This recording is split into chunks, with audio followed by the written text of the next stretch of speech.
Bonjour, vous venez de recevoir votre cellomètre Automil au laboratoire. Je suis Olivier Varret et je vais vous assister dans l'installation et l'utilisation de celui-ci. L'installation et la mise en route du cellomètre Automil est extrêmement simple. Il vous suffit de connecter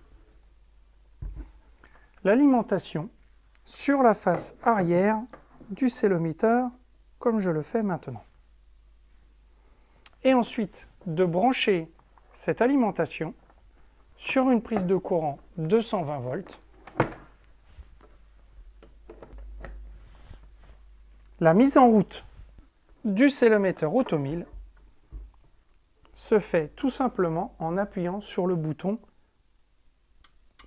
comme je le fais maintenant. L'appareil est maintenant fonctionnel et nous allons voir ensemble comment l'utiliser. Pour compter vos cellules, vous devez disposer d'une lame de comptage Nexcelom, d'une pipette réglée sur 20 microlitres, de votre suspension cellulaire. Ici, j'utiliserai une suspension de billes.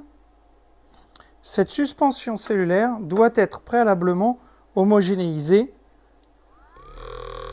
pour pouvoir avoir un comptage fiable. Je dois retirer le plastique qui protège la lame de comptage sur la face externe et sur la face interne.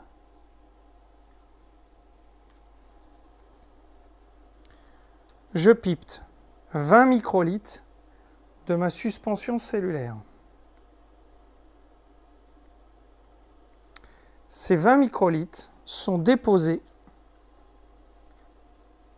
dans un des deux champs de comptage, comme je le fais ici.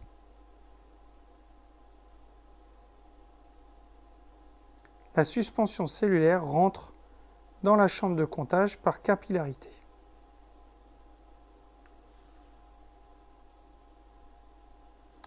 Je vais maintenant pouvoir mettre la lame dans la machine et démarrer le comptage.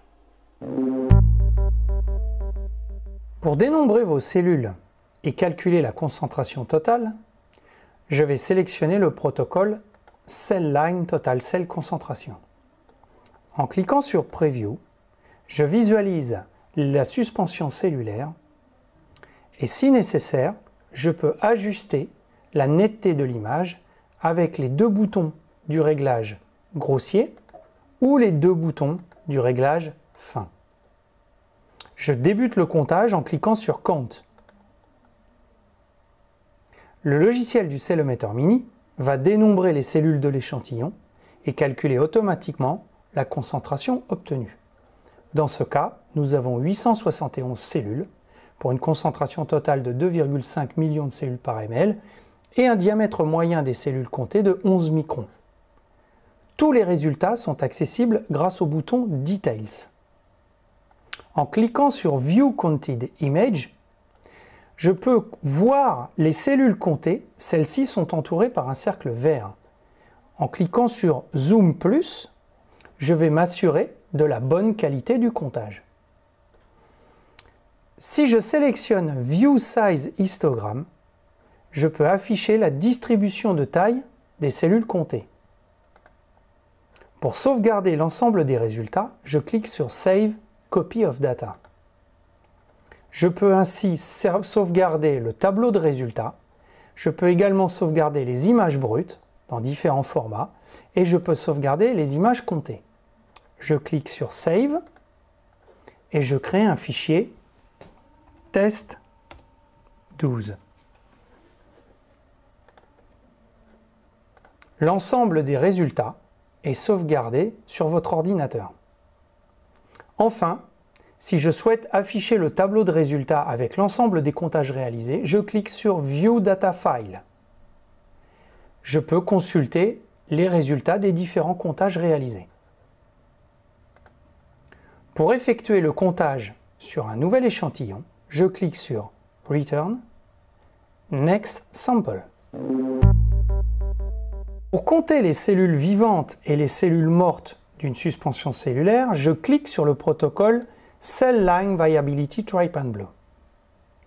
Bien évidemment, vous devez avoir préalablement coloré votre suspension cellulaire avec une solution de bleu tripant. L'ensemble des conditions pour ce marquage sont résumées dans le protocole utilisateur fourni avec le Cellometer Mini. Je clique sur Preview pour visualiser ma suspension cellulaire et je clique sur Count pour débuter le comptage. Dans ce cas, le logiciel du Cellometer Mini va dénombrer les cellules vivantes, les cellules mortes et calculer les concentrations pour chaque sous-population. La viabilité de mon échantillon est de 11%. La concentration de chaque population est indiquée ici, ainsi que le diamètre moyen. Je peux consulter l'ensemble des résultats en cliquant sur Details. Et si je sélectionne View Counted Image, je visualise les cellules mortes entourées en rouge et les cellules vivantes entourées en vert. Les résultats totaux sont visualisables dans le tableau avec le bouton View Data File, la répartition des tailles avec le bouton View Size Histogram, et de la même manière, nous pouvons sauvegarder l'ensemble des résultats avec le bouton Save Copy of Data. Pour débuter le comptage d'un deuxième échantillon, je clique sur Return, Next Sample. Voilà, je vous ai montré comment utiliser votre Cellometer.